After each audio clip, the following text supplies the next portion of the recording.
My name is Ethan Cole, and I'm 45 years old. 8 years ago, I lost everything in a business scam, and even now, just talking about it leaves a bitter taste in my mouth. The small construction company I'd spent 15 years building vanished in just a few months, taking with it my house, my life savings, and the woman I thought I'd spend the rest of my life with. When the dust settled, I was standing in the wreckage, realizing I was bankrupt not just financially, but in trust as well. The small town where I lived back then, a coastal town in Oregon, never forgets anything. Every time I stepped into the supermarket or gas station, there was always someone's gaze that would slide away, a slight nod of the head, or a quick turn, as if I had some contagious disease. My family? Not much better. My older brother, Mark, was an accountant. Instead of helping, he demanded the money I'd borrowed to save the company back and even took me to court. My wife, Samantha, packed her things and left right after the foreclosure notice arrived. For the first few months after that, I lived in an old beat-up blue truck, driving around between parking lots, trying to avoid the police. I did whatever I could, loading cargo at the port, fixing fences, cleaning up construction sites. I didn't need pity, but I remembered. I remembered every face, every word, every time someone turned their back, and every hand that reached out when no one else would. During that time, there were a few people who didn't ask me, "Why did you let things get this way?" Instead, they just helped in silence. Mrs. Alvarez, the owner of a small Mexican restaurant, always left a lunchbox next to the trash can behind the diner, right at my break time. David Harris, a veteran I met at a homeless shelter, shared his only blanket with me on a freezing cold night. Hannah Lee, a public librarian, let me use a computer after hours to edit my resume, even though she knew she could get in trouble for it. Then time passed, and every wound became a scar. I rented a small room above a repair shop, still living frugally and quietly. Until this March, when my lawyer's phone rang, a deep, calm voice told me, "We won, Ethan. The partner company agreed to pay restitution. After taxes and legal fees, you'll be getting about $38 million. I sat still on the edge of the bed, looking out at the foggy window of the town. There was no overwhelming joy or yelling like in the movies. It was just a quiet wave that washed over me, and a single thought: I won't repeat the mistake of trusting the wrong people. I kept it an absolute secret. I didn't tell Mark. I didn't tell Samantha. I didn't even tell the one or two old acquaintances who still called from time to time. My lawyer, Philip Grayson, helped me set up a trust fund and allocated the money into safe investments. He said a line I'll never forget: "Once you tell people you have money, you'll never know if they're talking to you or to your wallet anymore." I didn't want to become the town's lottery winner. I wanted something else. I wanted to pay them back, but not in a simple way. Not by writing a check and taking a photo for the newspaper. I wanted them to not know it was me. I wanted them to receive what they needed, without feeling like they were being given charity. And I wanted to see what the people who had turned their backs on me would do if the roles were reversed. I called the plan Reverse Payback. And like any construction project, I started with a blueprint, a list of names, with notes on each story. Her name is Lucia Alvarez, 62, Mexican. She owns a small restaurant on the town's main street, right on the corner where the sign is faded and the windows are always plastered with handwritten menus. 8 years ago, when I had nothing but a truck and a few spare coins, her restaurant was like a tiny bright spot in my gray days. I didn't have enough money for lunch, but every time I passed by, the smell of grilled meat and warm tortillas from the kitchen always pulled me closer. One time, she saw me leaning against the wall across the street, holding a cold can of coffee, and she just said, "Wait a minute," then disappeared inside. 5 minutes later, I saw a lunchbox in a brown paper bag, placed next to the trash can behind the restaurant. No name, no message, but the food was still hot. After that day, it was the same every day. Always around 1 p.m., always in that exact spot. She never mentioned it, and I never thanked her directly. But I remembered. Now, her restaurant is still there. But I heard from Philip, my lawyer, that a large supermarket is about to open right across the street. In a small town like this, that's a death sentence for any family-owned diner. Mrs. Alvarez is still trying, still opening on time, still smiling at customers. But I see empty tables during peak hours. And the neon lights seem dimmer than before. I didn't want to hand her a check and say, "Thank you for the lunches from way back when."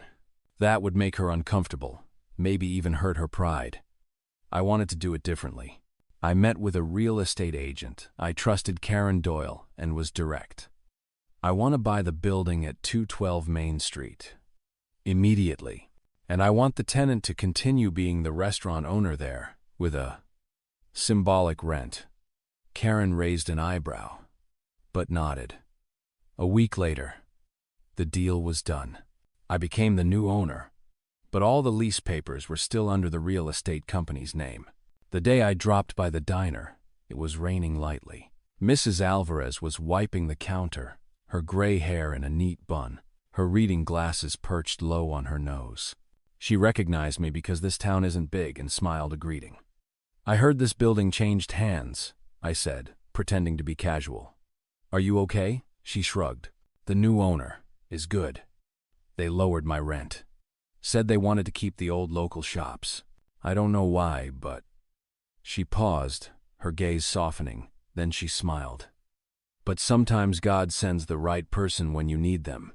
I just nodded. I didn't say anything else.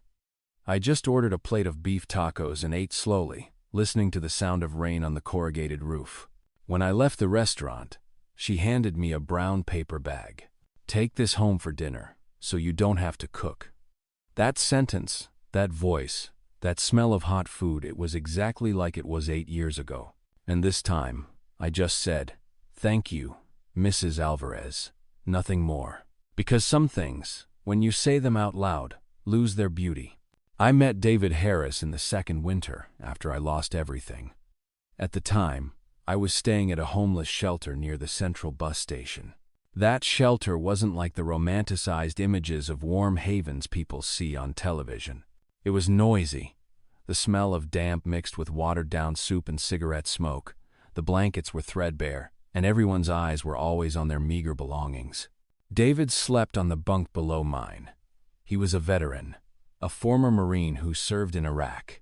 Broad shoulders, a salt and pepper beard, and the gray-blue eyes of a man who'd seen too much that he shouldn't have. The first night, I saw he only had one thin blanket, and the temperature outside was near zero. I was about to offer him my blanket, but he shook his head, pulled me closer, and draped his blanket over both of us. "It won't be much warmer, but at least there's someone else here," he said. We weren't the kind of friends who told each other all our secrets, but every morning we shared a cup of bland coffee from the shelter's old machine. After 3 months, I found a construction job on the outskirts of town and left. David stayed behind. I thought we'd lose touch, until a few months ago. I saw him sitting on a plastic chair outside a mobile home, out of breath after climbing a few steps. When I got closer, he recognized me right away and gave a slight smile. "You look better than you used to." But when he tried to stand up, a long coughing fit made it clear his lungs weren't good. I later found out he had a lung disease from asbestos exposure while working in construction after he was discharged. The treatment costs exceeded his veteran's insurance. I went home and sat at my desk for hours, flipping through my notebook. David would never ask anyone for anything. If I gave him money directly, he would refuse. I needed a different way. I called the Oregon Veteran Support Fund, a reputable nonprofit, and offered to set up an anonymous grant for a special case, enough to cover all his treatment costs and buy a small house to replace his rickety mobile home. All the paperwork was handled by the fund. A month later, I went back to the mobile home park. The White House where David had lived was empty, and in its place was a sign that said, "Under renovation." I found him in a newly built single-story house, not far away. When I walked in, he was sitting by the window reading the newspaper, a steaming cup of coffee on the table. "Got some funding," he said, his eyes still surprised, as if he couldn't quite believe it. "The people from the fund said there was an anonymous donor." told me to just accept it because it was a reward for resilience. He let out a small laugh. I don't know what I did that was so resilient, but I guess I'm lucky. I just nodded. Lucky. And you deserve it. We talked for a while longer, mostly about the weather and recent football games. Before I left, he handed me a small box. Inside was an old unit insignia, faded with time. Take this, he said. I've had it for too long. Sometimes it helped me remember who I was. Now I think it should be with someone who also understands its value. I took the insignia home and placed it in my desk drawer, next to the list of names I still had to get to. Every time I look at it, I remember that freezing night long ago, and a thin blanket that was enough for 2 people. I remember meeting Hannah Lee very clearly, not because anything special happened, but because of how ordinary it was.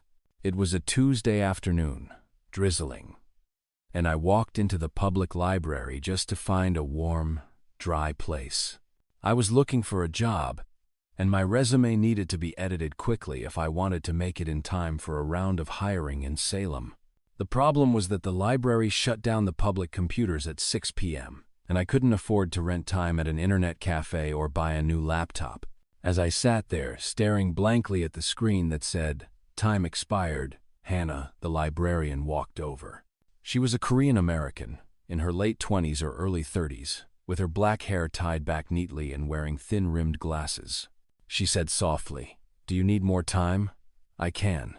Turn off the timer system, as long as you don't tell anyone." I just nodded. And so that night, I sat typing until almost 9 p.m., the sound of the keyboard mixing with the rain tapping against the window. Hannah didn't ask me why. She just brought me a hot cup of tea every now and then. I came back to the library a few more times after that, and she always found a way to give me more computer time when I needed it. It wasn't a grand gesture, but during that time, being able to stay for an extra 2 hours in a lit, quiet room with an internet connection, that was a whole world to me. Currently, that library is in trouble. Their budget was cut, they reduced their hours, and laid off part-time staff, including Hannah. I know she loves this job, not just because of the books, but because she sees the library as a safe space for people who have nowhere else to go, just like me before. I contacted the Oregon Community Arts and Culture Fund and offered to anonymously fund a grant to keep Hannah's position for at least 2 more years. The only condition: Hannah had to be told that this was a community grant, contributed by many individuals, with no specific identity known. A week later, I visited the library. Hannah was shelving books, and when she saw me, she smiled. "Long time no see. I just got the news that I'll be keeping my job." An anonymous donor helped. "Can you believe it?" "I can," I replied, and looked around the familiar room. The smell of books, the old wood, the rustling of paper, it all took me back to those days of typing out job applications with a brightly lit screen in the dark of night. She didn't ask anything more. Maybe in Hannah's world, good things sometimes don't need a reason. Before I left, she slipped a hardcover book into my hand. "Read this," she said. "It's about people who start over. I think you'll like it." When I got home, I opened it and saw a sticky note inside. "Some debts of kindness can never be fully repaid, but at the very least, we can keep passing them on." I closed the book, placing it next to David's insignia and Mrs. Alvarez's paper bag. 3 objects, 3 stories, 3 reminders that my plan had only just begun. Mark is my older brother, 3 years my senior. When we were kids, he always played the sensible one in the family. He was smart, went to a prestigious university, and became an accountant for a big firm. I chose a less academic path. I started in construction early. Even though our personalities were different, I once thought that siblings would never turn their backs on each other. But 8 years ago, when I lost everything, Mark didn't just turn his back, he twisted the knife. When I came to him for help, he didn't ask, "Are you okay?" He asked, "When are you paying back the $20,000 you borrowed last year?" When I told him I had nothing left, he served me with court papers, demanding the full amount back. I remember signing the settlement papers in court, my hand shaking so much I could barely hold the pen. From that day on, we almost completely cut off contact. And then one Monday morning, my phone rang. It was Mark's number. I almost didn't answer, but a part of my curiosity won out. Ethan, his voice sounded different than before, rushed and tired. I think it's time for us brothers to let go of the past. The past? I repeated, my voice flat. Yeah, I'm in a bit of trouble. The real estate investment didn't go as planned. I need some cash to get by. Just about 50,000. I'll pay you back in 6 months. I swear. I heard something in the background, probably the sound of an expensive coffee machine. He was still living in the same luxurious suburban house he'd bragged about to all our relatives the day I went broke. You want me to lend you money? I asked. I don't want to call it a loan. I see it as a chance to mend things. He emphasized the word mend as if money were the glue that could fix every crack. I took a deep breath. A part of me wanted to throw the phone down and block his number. But another part, the part that had written the list and named it Reverse Payback, wanted to see how Mark would react if I refused him outright. Brother, I said slowly, the day I lost everything, I needed $5,000 to save my house, and you took me to court. Now you need $50,000 to save an investment. Do you see a difference? Silence. I could almost hear the sound of teeth gritting on the other end of the line. That was different. I had to protect my family, Mark said, his voice trembling slightly. But you think I wasn't protecting my family? I cut him off. Mark, I haven't forgotten. And I don't hate you. But you should know, some things, once they're gone, can't be bought back. Before he could respond, I ended the call. That evening, I took out my list. Next to Mark's name, I didn't write help or don't help. I just drew a thick line through it. Sometimes, reverse payback means doing nothing at all. Samantha and I met at a mutual friend's birthday party. She had a smile that lit up the whole room, and I thought, this is the person I'm going to build my life with. In the early years of our marriage, everything was truly good. I worked in construction. She worked in marketing for a cosmetics company. We talked about buying a bigger house, having kids, and vacations in Hawaii. Then my company was scammed, and everything collapsed so quickly that before I could even process it, Samantha had packed her clothes, closed her suitcase, and said, I can't live like this. I wasn't born to live in poverty. I remember standing in the kitchen, my hands still covered in plaster, hearing the sound of the door closing. There was no goodbye. No, we'll get through this. Just an end. 8 years went by, and I thought I would never hear her voice again. But one afternoon, the phone rang, and a name I thought I'd deleted popped up. Ethan. Her voice was hoarse and rushed. I don't know where to begin. Ben. I cut her off. Who's Ben? My son. He's sick. He needs surgery. The insurance won't cover everything. I thought, maybe you could help? I was silent. The news about a child who I knew for certain wasn't mine made me feel both distant and bitter. Why me? I asked. Because you're the only person I trust who won't turn their back. That sentence was like a punch to the gut because 8 years ago, that's exactly what she did to me. I didn't say anything right away. I asked for the hospital's name, the surgery, the date and time. She answered everything, her voice shaky, as if she feared I would hang up at any moment. That night, I sat at my desk, opened my laptop, and logged into my funds account. I contacted the hospital directly and paid for the entire cost of the surgery anonymously. Not a single note, not a single call to inform them. A few days later, Samantha called back. Ethan, the hospital said an anonymous donor paid for everything. Was it? I just replied. Maybe it was someone who believes that not everyone should have to pay for the mistakes of adults. She cried over the phone. I heard it, but I didn't feel relieved or satisfied. Just an empty space. When I hung up, I added a line to my list. Samantha helped. Not for her, but for a child. Tom Riker and I used to be inseparable friends at the University of Oregon. We studied civil engineering together, skipped theory classes to run to the pub to watch football games, and dreamed of starting a company together after graduation. Tom had a smooth way of talking, and I was good at getting the work done. A perfect combination until it wasn't anymore. After graduating, we stayed in touch. When I started my own company, Tom would occasionally drop by, talking about the investment opportunities he'd heard about. One day, he brought me a new project, renovating an abandoned building into an apartment complex. "You just need to put in $40,000, and I'll handle the rest," Tom said, his voice confident as if this were a golden opportunity. I believed him, and when everything started falling apart at my company, I called Tom, hoping he could pull out his capital or at least give me back my share. But his phone just went to an automated message. No email response. He vanished off the map, along with all the money. 8 years later, I received an email from Tom himself. Not a word of apology. Just, "Heard you're doing well. I've got a new project in Portland. Need a reliable partner. Let's meet up and talk. It's been too long." I agreed to meet. Not because I wanted to partner up, but because I wanted to see if he would even realize what he'd done.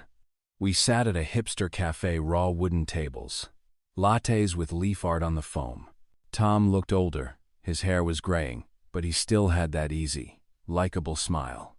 He talked on and on about the new project, a commercial complex, high profits, could double your capital in a year.